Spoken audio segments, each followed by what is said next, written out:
नमस्कार, खबर 24 एक्सप्रेस देख रहे हैं आप और मैं हूं आपके साथ अनुष्का। इंसान ने विज्ञान में खूब तरक्की कर ली है। सुनामी हो, तूफान हो या ज्वालामुखी विस्फोट, आज की आधुनिक मशीनों से इनका पूर्वानुमान लगाया जा सकता है। लेकिन भूकंप एक ऐसी आपदा है जो कब आ जाए या कहां आ जाए कोई नहीं बता सकता। भारत सरकार अब इन सवालों का जवाब ढूंढने के लिए महाराष्ट्र में 6 किलोमीटर गहरा गड्ढा खोद रही है। इसे साइंटिफिक ड्रिप ड्रिलिंग कहा जाता है। आइए जानते हैं ये क्या है और इससे धरती के बारे में क्या क्या नई जानकारी मिलेगी। महाराष्ट्र के कराड़ में स्थित बोरहोल जियोफिजिक्स रिसर्च लेबोरेटरी राज्य के कोयना वारणा क्षेत्र में साइंटिफिक डीप ड्रिलिंग का काम कर रही है। यह अपनी तरह का भारत का एकमात्र मिशन है। मिनिस्ट्री ऑफ अर्थ साइंस की देखरेख में इसका संचालन हो रहा है। साइंटिफिक डीप ड्रिलिंग का मतलब पृथ्वी की परत क्रस्ट के गहरे हिस्सों का विश्लेषण करने के लिए रणनीतिक रूप से बोरहोल खोदना है। भूकंपों का अध्ययन सतह के स्तर से नहीं किया जा सकता। केवल भूकंपों का अध्ययन ही नहीं, साइंटिफिक ड्रिलिंग से धरती के इतिहास, चट्टान के प्रकार, ऊर्जा संसाधनों, जलवायु परिवर्तन पैटर्न, जीवन के विकास और बहुत कुछ के बारे में हमारी समझ का विस्तार होता है। ऐसे प्रोजेक्ट किसी क्षेत्र के भूकंप व्यवहार की निगरानी कर सकते हैं। भारत के पश्चिमी तट के करीब स्थित कोयना क्षेत्र रिजर्वायर ट्रिगर सिस्मिसिटी आरटीएस का सबसे उत्तम उदाहरण है। आरटीएस धरती की वो कंपन है जो जलाशय के भार कारण होती है।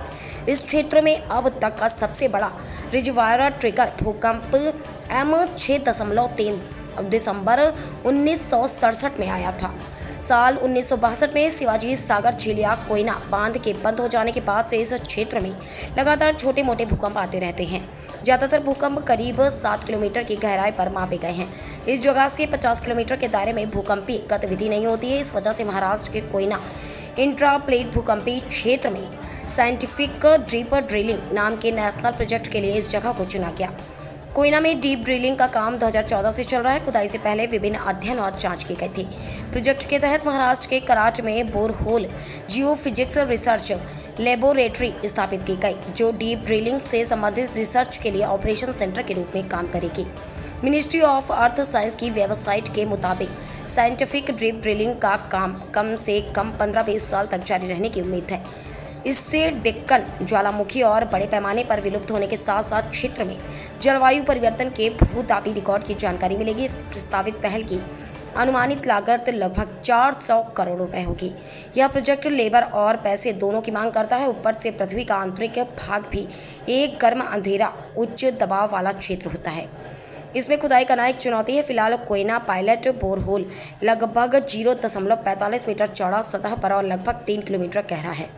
मड रोटरी ड्रिलिंग और पर्क्यूशन ड्रिलिंग, जिसे एयर हैमरिंग भी कहते हैं, तकनीकों के मिश्रण से यह काम हुआ है।